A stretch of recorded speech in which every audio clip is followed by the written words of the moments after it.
Hello दोस्तों, कैसे हैं आप लोग। स्वागत है आप सभी का आपके अपने यूट्यूब चैनल ट्यूटर ट्रैक पर। तो देखिए, जैसा कि आप सब लोग जानते हैं, यूपी लेखपाल का एग्ज़ाम नज़दीक आ गया है। तो यूपी लेखपाल के एग्ज़ाम को ध्यान में रखते हुए हमने सोचा है कि पर डे आपको एक प्रैक्टिस सेट दिया जाए, जिससे आपकी तैयारी और अच्छी हो सके।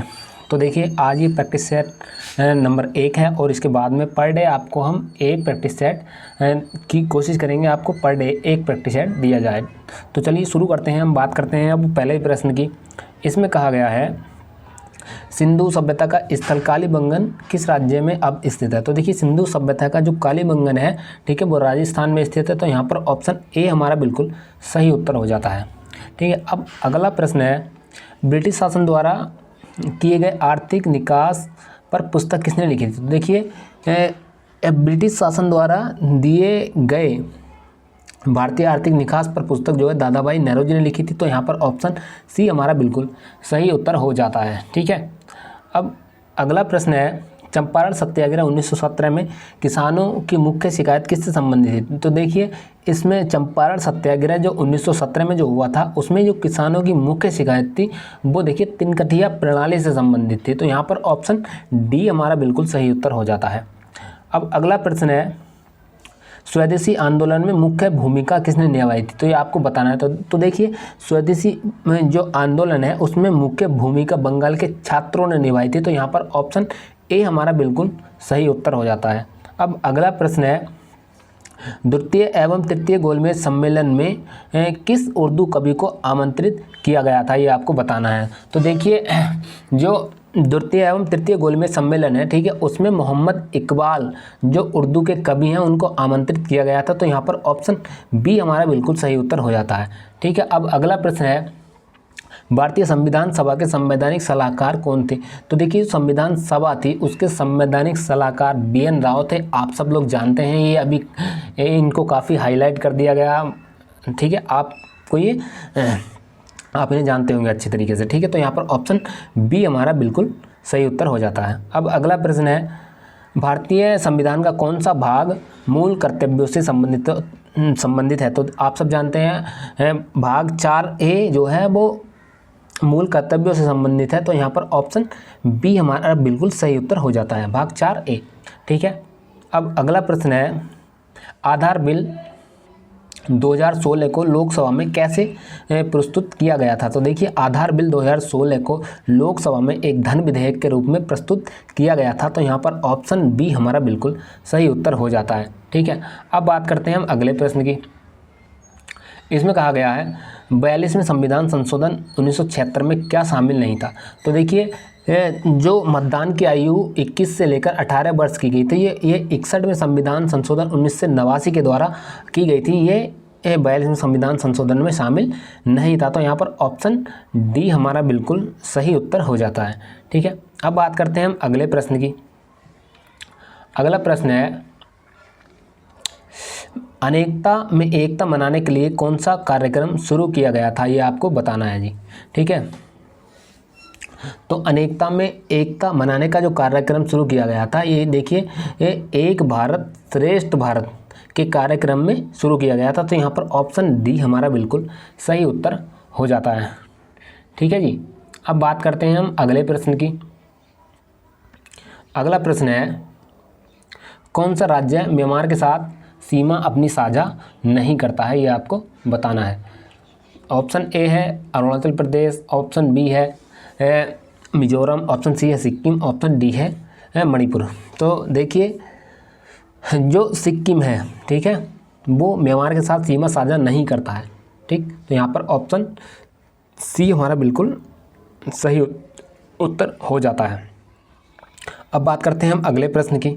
अगला प्रश्न है, रबड़ किस प्रकार के वनों से संबंधित है, यह आपको बताना है। तो देखिए, रबड़ जो है वो उष्णकटिबंधीय सदाबहार वनों से संबंधित है। तो यहाँ पर ऑप्शन ए हमारा बिल्कुल सही उत्तर हो जाता है। अब अगला प्रश्न है, भारत के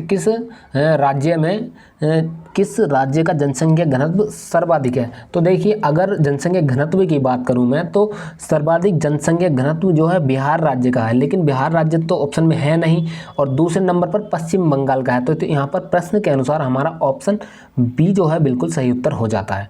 ठीक है, अब बात करते हैं हम अगले प्रश्न की।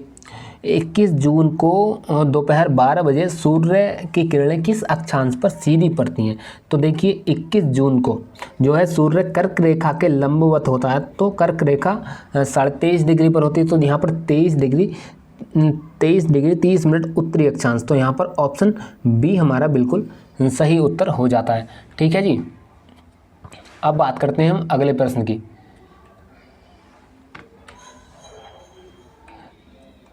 अगला प्रश्न है, कौन सा संयुक्त अरब अमीरात का हिस्सा नहीं है, ये आपको बताना है जी। तो देखिए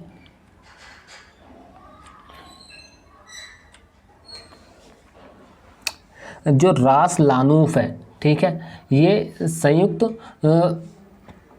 अरब अमीरात का हिस्सा नहीं है, ये बल्कि ये लीबिया का हिस्सा है, तो यहाँ पर ऑप्शन बी हमारा बिल्कुल सही उत्तर हो जाता है। अब अगला प्रश्न है, देश की आर्थिक वृद्धि का सबसे उपयुक्त माप क्या है, यह आपको बताना है।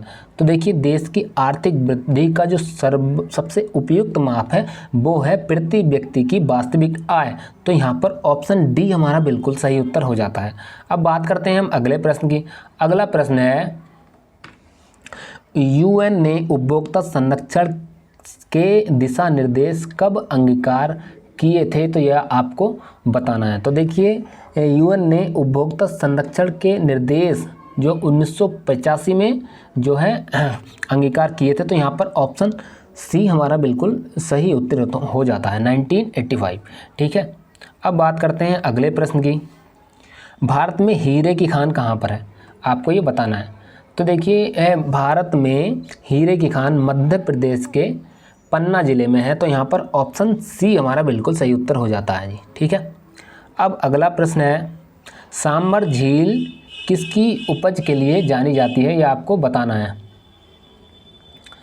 तो देखिए भारत में दूसरी सबसे अधिक खारे पानी की झील जो है वो सांबर झील है। ठीक है, ये राजस्थान में स्थित है, और ये जो है सांबर झील नमक के उत्पादन के लिए प्रसिद्ध है, तो यहाँ पर ऑप्शन बी हमारा बिल्कुल सही उत्तर हो जाता है। ठीक है। अगला प्रश्न है, निम्न में से कौन सी हरी खाद नहीं है, ये आपको बताना है। ऑप्शन ए है सन गांजा, ऑप्शन बी है ग्वार, ऑप्शन सी है मैक्सिकन टोपी, ऑप्शन डी है ढेंचा, तो आपको बताना है ये कौन सा है। ठीक है। तो देखिए इसमें जो है मैक्सिकन पोपी है यार, ये मैंने टोपी बोल दिया। तो देखिए जो मैक्सिकन पोपी है ये हरी खाद का हिस्सा नहीं है, तो यहाँ पर ऑप्शन सी हमारा बिल्कुल सही उत्तर हो जाता है। अब अगला प्रश्न है, चंद्रयान 3 मिशन का मुख्य उद्देश्य क्या था। तो देखिए जो चंद्रयान 3 मिशन का मुख्य उद्देश्य है वो चंद्रमा के दक्षिणी ध्रुव के पास एक लैंडर और रोवर की सॉफ्ट लैंडिंग करना। ठीक है, वहाँ की सतह का वैज्ञानिक अध्ययन करना। ठीक है, तो यही इसका मुख्य उद्देश्य था, तो यहाँ पर ऑप्शन बी हमारा बिल्कुल सही उत्तर हो जाता है। अब बात करते हैं हम अगले प्रश्न की। अगला प्रश्न है, भारत ने परमाणु परीक्षण स्माइलिंग बुद्धा कब किया था, ये आपको बताना है। तो देखिए जो इस्माइल बुद्धा है, ठीक है, ये 18 मई 1974 को किया गया था, तो यहाँ पर ऑप्शन ए हमारा बिल्कुल सही उत्तर हो जाता है। ठीक है जी। अब अगला प्रश्न है, चैट जीपीटी जैसी तकनीक किस क्षेत्र से संबंधित है। तो देखिए जो चैट जीपीटी जैसी तकनीक है ये एआई से संबंधित है। ठीक है, तो आप पर ऑप्शन ए हमारा बिल्कुल सही उत्तर हो जाता है। अब अगला प्रश्न है, आदित्य L1 मिशन का मुख्य लक्ष्य क्या है। तो देखिए आदित्य L1 का मुख्य उद्देश्य है, ठीक है, सूर्य की सबसे बाहरी परतों का अध्ययन करना है। ठीक है, तो यहाँ पर ऑप्शन बी हमारा बिल्कुल सही उत्तर हो जाता है, क्योंकि सूर्य की सबसे बाहरी परत, ठीक है, कोरोना होती है, तो यहाँ पर ऑप्शन बी हमारा बिल्कुल सही उत्तर हो जाता है। ठीक है। अब अगला प्रश्न है, प्रोजेक्ट 75 किससे संबंधित है, ये आपको बताना है। तो देखिए जो प्रोजेक्ट 75 है, ठीक है, यह है डीजल इलेक्ट्रॉनिक पनडुब्बियों से संबंधित है। तो यहाँ पर ऑप्शन बी हमारा बिल्कुल सही उत्तर हो जाता है। ठीक है जी, ऑप्शन बी। अगला प्रश्न है, राष्ट्रपति ने भारत के 53वें मुख्य न्यायाधीश के रूप में किसे शपथ दिलाई है, ये आपको बताना है। तो देखिए, राष्ट्रपति जो द्रौपदी मुर्मू हैं, ठीक है, उन्होंने न्यायमूर्ति सूर्यकांत को भारत के 53वें मुख्य न्यायाधीश के रूप में शपथ दिलाई है। तो यहाँ पर ऑप्शन बी हमारा बिल्कुल सही उत्तर हो जाता है, सूर्यकांत। ठीक है जी। अब अगला प्रश्न है, आईसीसी महिला ओडीआई विश्व कप 2025 किसने जीता है, तो ये आपको बताना है। तो देखिए, आईसीसी महिला ओडीआई विश्व कप 2025 का खिताब भारत ने जीता है। तो यहाँ पर ऑप्शन सी हमारा बिल्कुल सही उत्तर हो जाता है। ठीक है, अगर मैं पूछूं कि किसको हराकर जीता है, तो भैया दक्षिण अफ्रीका को हराकर जीता है। ठीक है जी, आईसीसी महिला ओडीआई विश्व कप 2025। ठीक है, विजेता भारत और उप विजेता दक्षिण अफ्रीका। ठीक, अब अगला प्रश्न है, ईटा टीबी electronic tactical all terrain vehicle का नाम क्या है। अरे भैया क्या है ये, ETATB। ठीक है, इसका नाम आपको बताना है। तो देखिए, प्रवेग डायनेमिक्स द्वारा, ठीक है, भारतीय सेना के लिए पेश किए गए दुनिया के पहले इलेक्ट्रॉनिक सामरिक ऑल टेरेन व्हीकल का नाम वीर है। ठीक है, तो यहाँ पर ऑप्शन सी हमारा बिल्कुल सही उत्तर हो जाता है जी, ऑप्शन सी, वीर। अब अगला प्रश्न है, एशियाई युवा खेल 2025 जो कि मनामा में हुए थे, ठीक है, इसमें भारत ने कितने पदक जीते थे, ये आपको बताना है। तो देखिए, इसमें मनामा में आयोजित एशियाई युवा खेल 2025 में भारतीय दल के कुल 48 पदकों के साथ, ठीक है, छठे पायदान पर रहा था। तो यहाँ पर ऑप्शन सी हमारा बिल्कुल सही उत्तर हो जाता है। ठीक है, अगर मैं इसमें बात करूँ कि भारत ने जो 48 पदक जीते, इसमें कितने गोल्ड थे, कितने सिल्वर थे, कितने ब्रॉन्ज थे, तो देखिए इसमें 13 गोल्ड थे और 18 सिल्वर थे और 17 ब्रॉन्ज मेडल थे। ठीक है, ये आपको ध्यान रखना है, पूछा जा सकता है। अब अगला प्रश्न की जब मैं बात करता हूँ, तो भाई अगला प्रश्न है, सैन्य अभ्यास अजय वॉरियर 2025, अजय वॉरियर 25 भारत और किस देश के बीच में है, तो ये आपको बताना है। तो देखिए, अजय वॉरियर जो है वो भारत और ब्रिटेन के बीच राजस्थान में आयोजित किया गया था। तो यहाँ पर ऑप्शन डी हमारा बिल्कुल सही उत्तर हो जाता है जी, ब्रिटेन, भारत और ब्रिटेन अजय वॉरियर 25। ठीक है, अब अगला प्रश्न है, ग्रामीण शब्द का समानार्थक क्या होगा, आपको ये बताना है। तो देखिए, ग्रामीण का अर्थ होता है गांव में रहने वाला, ठीक है, गांव से संबंधित। ठीक है, जबकि ग्रामवासी का अर्थ होता है गांव में निवासी, गांव का निवासी। अतः ग्रामीण का जो सबसे सटीक समानार्थक है, ठीक है, ग्रामवासी। यहाँ पर ऑप्शन ए हमारा बिल्कुल सही उत्तर हो जाता है, ऑप्शन ए, ऑप्शन ए। ठीक है, अब अगला प्रश्न है, आजीविका राष्ट्रीय ग्रामीण आजीविका मिशन कौन सा मंत्रालय संभालता है, ये आपको बताना है। तो देखिए, राष्ट्रीय आजीविका मिशन ग्रामीण विकास मंत्रालय द्वारा चलाया जाता है। तो यहाँ पर ऑप्शन बी हमारा बिल्कुल सही उत्तर हो जाता है। ठीक है, अब अगला प्रश्न है, सौर सिंचाई पंप योजना में 2 HP सरफेस पंप के लिए अतिरिक्त अनुदान कितना है, ये आपको बताना है जी। तो देखिए, इसमें इस योजना में जो अतिरिक्त अनुदान है वो, ठीक है, वो है भैया 45%। ठीक, तो यहाँ पर ऑप्शन सी हमारा बिल्कुल सही उत्तर हो जाता है। अब अगला प्रश्न है, पंचायती राज प्रशिक्षण संस्थान उत्तर प्रदेश में कहाँ स्थित है, ये आपको बताना है कि पंचायती राज प्रशिक्षण संस्थान जो है कहाँ है। ऑप्शन ए है आगरा, ऑप्शन बी है प्रयागराज, ऑप्शन सी है लखनऊ, ऑप्शन डी है मेरठ। तो देखिए, जो पंचायती राज प्रशिक्षण संस्थान है वो लखनऊ में स्थित है। तो यहाँ पर ऑप्शन सी हमारा बिल्कुल सही उत्तर हो जाता है। ठीक, अब बात करते हैं हम अगले प्रश्न की। अगला प्रश्न है, स्वच्छ भारत मिशन को किस मंत्रालय द्वारा नियंत्रित किया जाता है। तो देखिए, स्वच्छ भारत मिशन को नियंत्रित करने का कार्य पेयजल और स्वच्छता मंत्रालय के द्वारा किया जाता है। तो यहाँ पर ऑप्शन बी हमारा बिल्कुल सही उत्तर हो जाता है, ऑप्शन बी। अब बात करते हैं हम अगले प्रश्न की।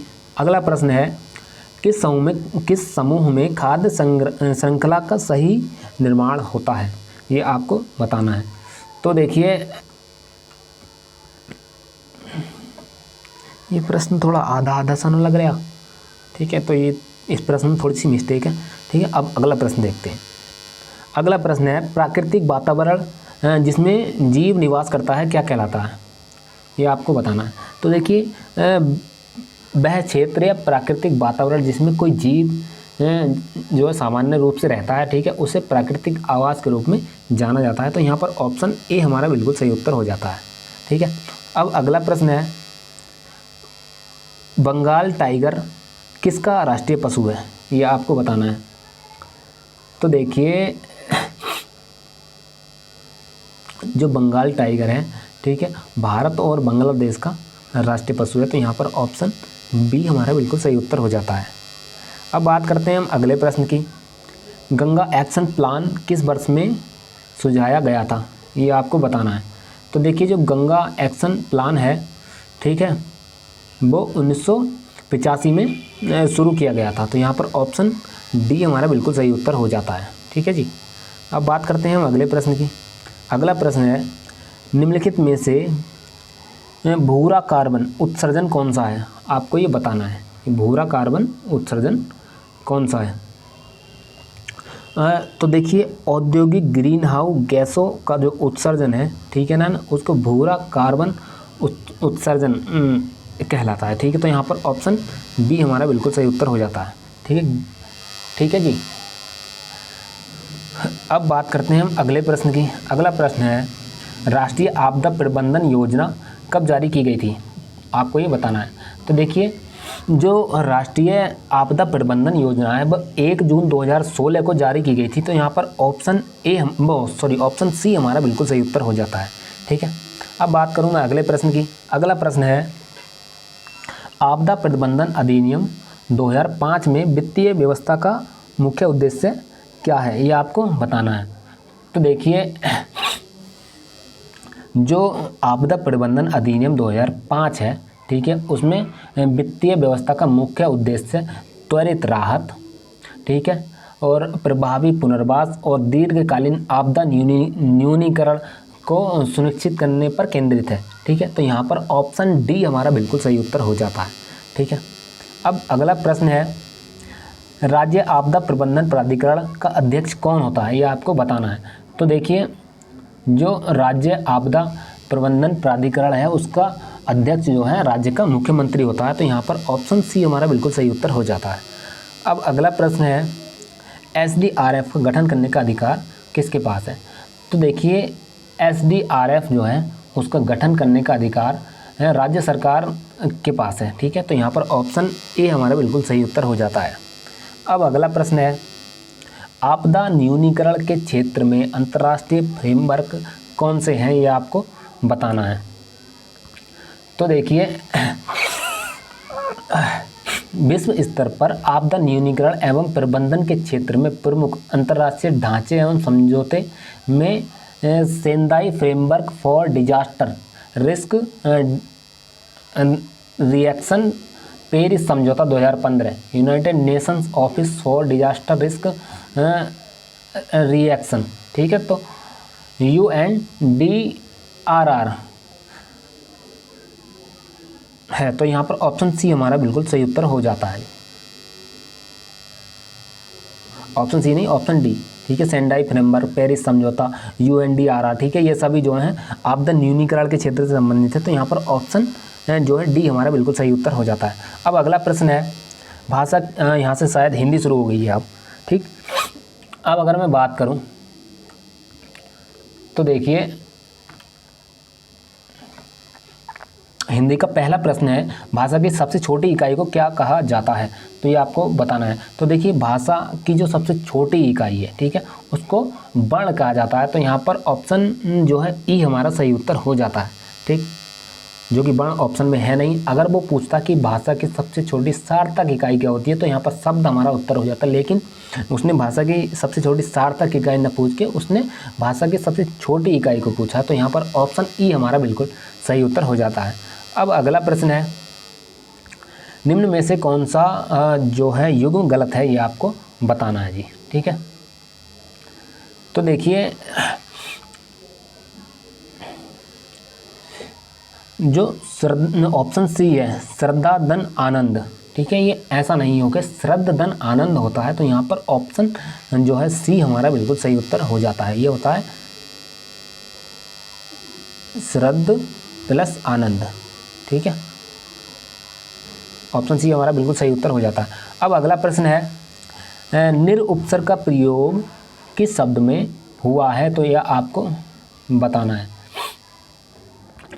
तो देखिए जो उपसर्ग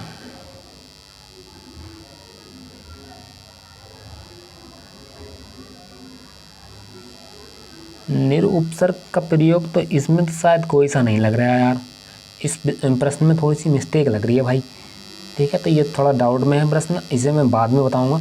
अब गलत बताने से तो अच्छा है कि आपको मतलब कल के लिए बता दिया है भाई, सही बताया जाएगा। तो अगला प्रश्न देख लेते हैं हम, ठीक है, इसको आप देख लेना अपने आप से। अब मैं अगले प्रश्न की बात करूं तो देखिए निम्नलिखित में से तत्सम शब्द कौन सा है, ये आपको बताना है। तो देखिए इन शब्दों में, ठीक है, जो अक्षर शब्द है, ठीक है, ये तत्सम शब्द है, तो यहाँ पर ऑप्शन डी हमारा बिल्कुल सही उत्तर हो जाता है, ठीक है। अब अगला प्रश्न है टहलना स्वास्थ्य के लिए अच्छा है, ठीक है, टहलना स्वास्थ्य के लिए अच्छा है, तो इसमें जो है टहलना क्या है ये आपको बताना है। तो देखिए इसमें जो वैसे जो टहलना जो है, लेकिन टहलना तो एक क्रिया है, लेकिन इस प्रश्न में जो एक क्रिया है उसको संज्ञा की तरह इस्तेमाल किया गया है, तो यहाँ पर ऑप्शन ए हमारा बिल्कुल सही उत्तर हो जाता है, ठीक है। टहलना इस प्रश्न में जो है संज्ञा का काम कर रही है, तो यहाँ पर ऑप्शन ए हमारा बिल्कुल सही उत्तर हो जाता है, ठीक है जी। अब बात करें हम अगले प्रश्न की। अगला प्रश्न है आगार शब्द का पर्यायवाची इसमें से कौन सा नहीं है।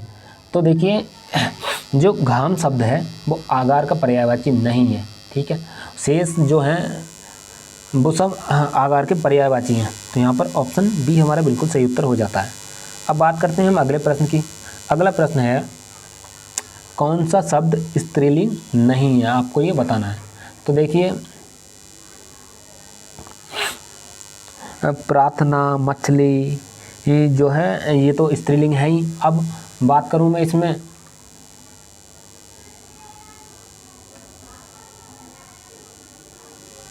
रामायण और मकान की, तो देखो रामायण भी एक स्त्रीलिंग शब्द है, लेकिन जो मकान शब्द है वो एक पुल्लिंग शब्द है, तो यहाँ पर ऑप्शन डी हमारा बिल्कुल सही उत्तर हो जाता है। अब बात करते हैं हम अगले प्रश्न की। पत्र लेखन के बारे में कौन सा सही नहीं है, ये आपको बताना है। तो देखिए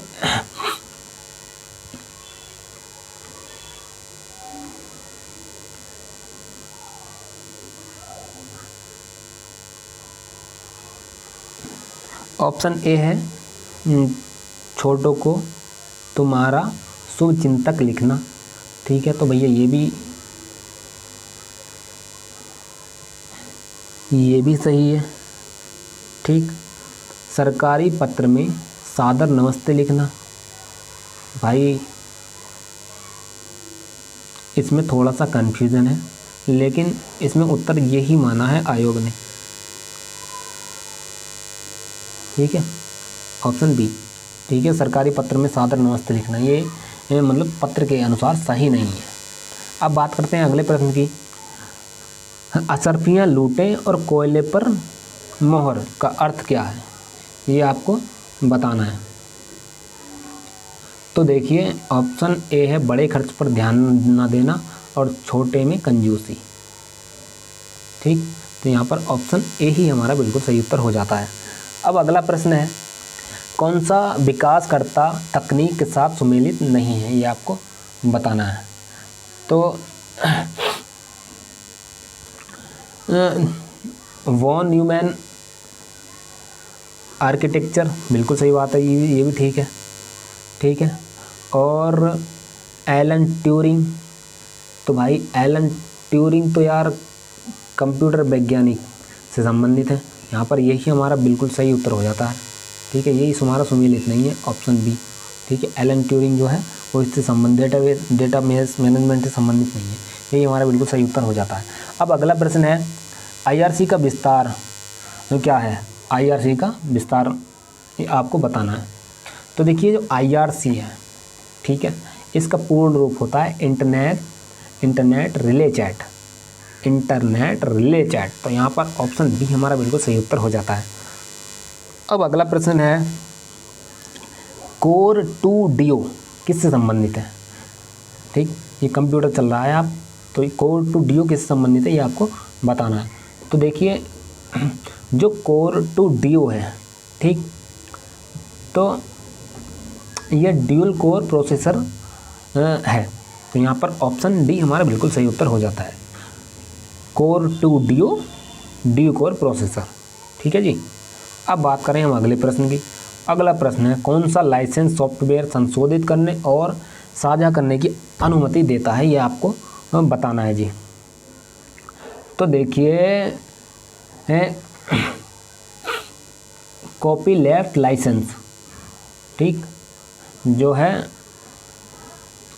वो ऐसी अनुमति देता है। तो यहाँ पर ऑप्शन सी हमारा बिल्कुल सही उत्तर हो जाता है।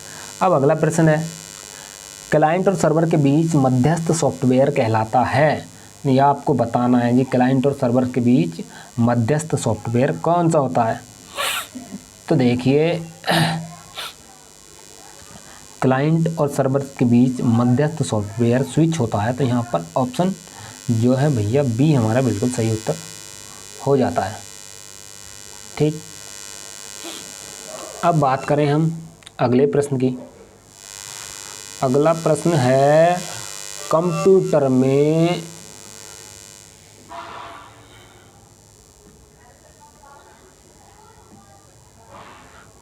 कौन सी इनपुट डिवाइस नहीं है। ठीक, ये आपको बताना है। तो देखो माउस एक इनपुट डिवाइस है, ठीक है, कीबोर्ड एक इनपुट डिवाइस है, स्कैनर एक इनपुट डिवाइस है, लेकिन जो प्रिंटर है वो एक आउटपुट डिवाइस है। तो यहाँ पर ऑप्शन बी हमारा बिल्कुल सही उत्तर हो जाता है। यार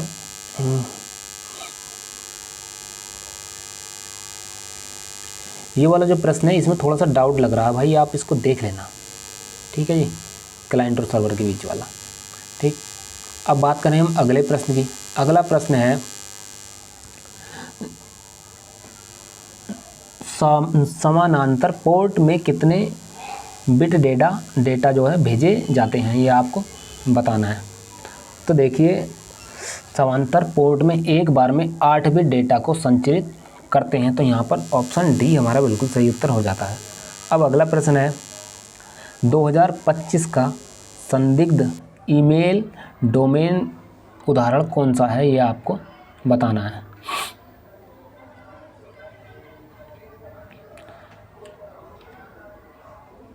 ऑप्शन ए है @google.com।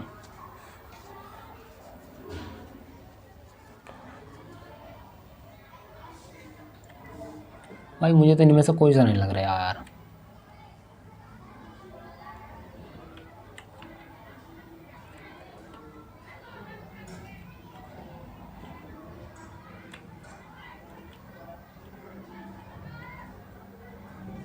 भाई ये प्रश्न आप देख लेना अपने आप, बाद में थोड़ा सा डाउट लग रहा है मुझे। अब अगला प्रश्न है जियो का नेटवर्क प्रदाता कौन है। जियो का नेटवर्क प्रदाता कौन है, ये आपको बताना है। तो आप सब लोग जानते हैं जियो रिलायंस से संबंधित है। तो यहाँ पर ऑप्शन सी हमारा बिल्कुल सही उत्तर हो जाता है। ठीक है जी। अब बात करते हैं हम अगले प्रश्न की। अगला प्रश्न तो है ही नहीं, इसमें आपको बताना है जी निम्न में से कौन सा विकल्प जो है वो गलत है। तो देखिए रेफरेंस इंसर्ट इंडेक्स सही है बिल्कुल, लेआउट हाइपरटेंशन इंसर्ट हाइपरलिंक, ठीक है, मेलिंग जो है मैनेजिंग सोर्स, तो ये यहाँ पर यही हमारा बिल्कुल सही उत्तर हो जाता है डी। ठीक है, ये हमारा गलत है। अब बात करते हैं अगले प्रश्न की। इसमें कहा गया है किस इंटरफेस में विशिष्ट कमांड याद रखने की आवश्यकता होती है। ठीक है, तो देखिए कमांड अलाइन इंटरफेस एक ऐसा इंटरफेस होता है जहां यूज़र को कंप्यूटर से बातचीत करने के लिए विशिष्ट कमांड को याद करने की, ठीक है, ज़रूरत होती है। तो यहाँ पर ऑप्शन ए हमारा बिल्कुल सही उत्तर हो जाता है। ठीक है, अब बात करते हैं हम अगले प्रश्न की। कोविड-19 ट्रैक करने वाली भारत की डिजिटल पहल कौन सी है, ये आपको बताना है। ऑप्शन ए है उमंग पोर्टल, ऑप्शन बी है डिजी लॉकर, ऑप्शन सी है भीम ऐप। ठीक,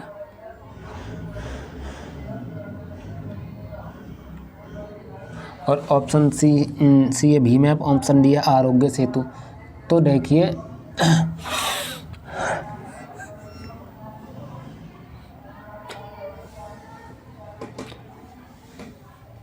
तो यहाँ पर इसका आरोग्य सेतु बिल्कुल सही उत्तर है। ठीक है जी, कोविड-19 को ट्रैक करने वाली भारत की डिजिटल पहल आरोग्य सेतु। ठीक है, अब बात करते हैं हम अगले प्रश्न की। इसमें क्या है, लेबल किए गए डेटा से सीखने वाली मशीन लर्निंग कौन सी है, ये आपको बताना है। तो देखिए जो लेबल किए गए डेटा सीखने वाली मशीन लर्निंग सुपरवाइज्ड लर्निंग है, तो यहाँ पर ऑप्शन ए हमारा बिल्कुल सही उत्तर हो जाता है। ठीक, अब बात करते हैं हम अगले प्रश्न की। अगला प्रश्न है यूपी जीके से संबंधित। तो यहाँ पर हमारी यूपी जीके की शुरुआत हो जाती है। ठीक, तो देखिए उत्तर प्रदेश में दोआब क्षेत्र किन दो नदियों के बीच की भूमि है। तो जो उत्तर प्रदेश का दोआब जो क्षेत्र है, ठीक है, वो गंगा और यमुना नदियों के बीच की भूमि है। तो यहाँ पर ऑप्शन सी हमारा बिल्कुल सही उत्तर हो जाता है। ठीक है जी, अब बात करें हम अगले प्रश्न की। 2011 की जनगणना के अनुसार उत्तर प्रदेश का जनसंख्या घनत्व कितना है, तो ये आपको बताना है जी। तो देखिए उत्तर प्रदेश 2011 की जनगणना के अनुसार उत्तर प्रदेश का राज्य का जनसंख्या घनत्व जो है वो 829 व्यक्ति प्रति वर्ग किलोमीटर है। तो यहाँ पर ऑप्शन डी हमारा बिल्कुल सही उत्तर हो जाता है। अब बात करें हम अगले प्रश्न की। उत्तर प्रदेश राज्य का राजकीय पुष्प कौन सा है, ये आपको बताना है। तो देखिए उत्तर प्रदेश का जो है राजकीय पुष्प है वो पलाश है। तो यहाँ पर ऑप्शन डी हमारा बिल्कुल सही उत्तर हो जाता है।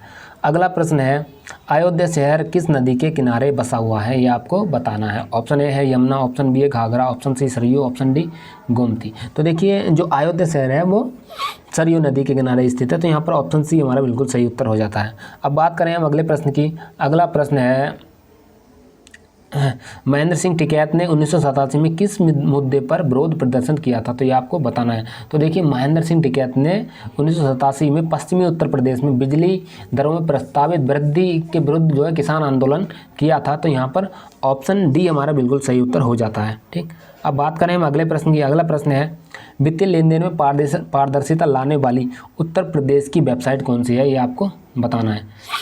तो देखिए तो वो यूपीएफसी नहीं जो है उत्तर प्रदेश की राज्य वित्तीय सेहत की देखभाल करने तथा सरकारी लेन देन में पारदर्शिता लाने के लिए कोषवाणी वेबसाइट तैयार की गई थी। तो यहाँ पर ऑप्शन सी हमारा बिल्कुल सही उत्तर हो जाता है। अब अगला प्रश्न है उत्तर प्रदेश में सांख्यिकी पत्रिका प्रकाशित करने के लिए कौन उत्तरदायी होता है, ये आपको बताना है। तो देखिए उत्तर प्रदेश में सांख्यिकी पत्रिका प्रकाशित करने के लिए उत्तर प्रदेश के योजना विभाग का अर्थशास्त्र एवं सांख्यिकी विभाग उत्तरदायी है। तो यहाँ पर ऑप्शन जो है डी हमारा बिल्कुल सही उत्तर हो जाता है, ऑप्शन डी। ठीक है जी, अब अगला प्रश्न है भारत में कला भवन संग्रहालय उत्तर प्रदेश के किस विश्वविद्यालय में स्थित है। तो यहाँ पर देखिए भारतीय कला और संस्कृति के संग्रह के लिए प्रसिद्ध भारत कला भवन संग्रहालय उत्तर प्रदेश के बनारस हिंदू विश्वविद्यालय में स्थित है। तो यहाँ पर ऑप्शन जो है डी हमारा बिल्कुल सही उत्तर हो जाता है, ऑप्शन डी बनारस हिंदू विश्वविद्यालय। अगला प्रश्न है green park cricket stadium Uttar Pradesh के किस जिले में स्थित है। तो देखिए green park cricket stadium Uttar Pradesh के कानपुर जिले में स्थित है। तो यहाँ पर ऑप्शन सी हमारा बिल्कुल सही उत्तर हो जाता है। अब अगले प्रश्न है किशनपुर वन्यजीव अभ्यारण्य कब घोषित किया गया था, तो ये आपको बताना है। तो देखिए किशनपुर वन्यजीव अभ्यारण्य उत्तर प्रदेश के पास दुधवा टाइगर रिजर्व का एक हिस्सा है। ठीक है, 1972 में वन्यजीव संरक्षण अधिनियम के तहत वन्यजीव अभ्यारण्य घोषित किया गया था। तो यहाँ पर ऑप्शन डी हमारा बिल्कुल सही उत्तर हो जाता है, 1972। अगला प्रश्न है मुरादाबाद से शुरू होकर आगरा में समाप्त होने वाले नेशनल हाईवे का नाम आपको बताना है। तो देखिए ये जो है मुरादाबाद से आगरा को जोड़ने वाला जो हाईवे है वो NH-44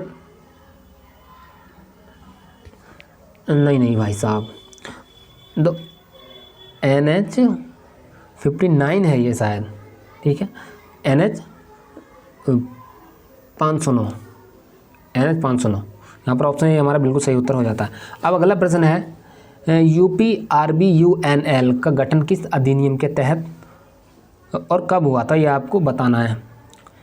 तो देखिए उत्तर प्रदेश राज्य विद्युत उत्पादन निगम लिमिटेड, ठीक है, का गठन कंपनी अधिनियम 1956 के तहत 25 अगस्त 1980 में किया गया था। तो यहाँ पर ऑप्शन जो है सी हमारा बिल्कुल सही उत्तर हो जाता है। अब अगला प्रश्न देख लेते हैं।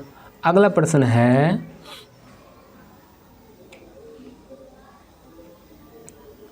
उत्तर प्रदेश की राकड़ मिट्टी के बारे में क्या सही है, ये आपको बताना है।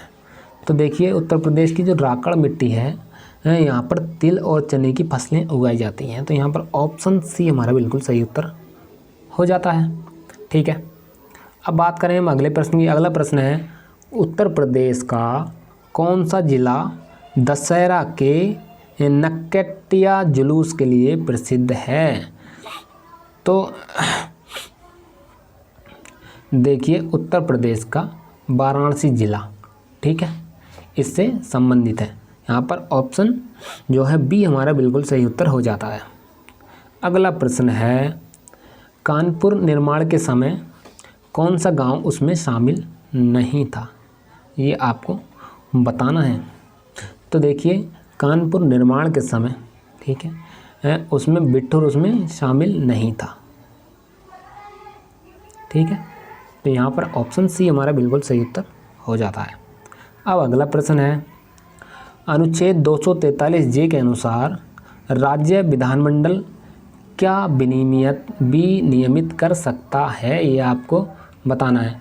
तो देखिए भारतीय संविधान के अनुच्छेद 243 जे के अनुसार राज्य विधानमंडल पंचायती राज शासन के पंचायत खातों का रखरखाव और लेखा परीक्षा को विनियमित कर सकता है। यहाँ पर ऑप्शन जो है ए हमारा बिल्कुल सही उत्तर हो जाता है, ठीक है जी। अब अगला प्रश्न है ललितपुर ज़िला किस डिवीज़न का हिस्सा है। तो देखिए ललितपुर ज़िला, ठीक है, वो 3 तरफ से मध्य प्रदेश की सीमा से घिरा है, ठीक है। ललितपुर इसे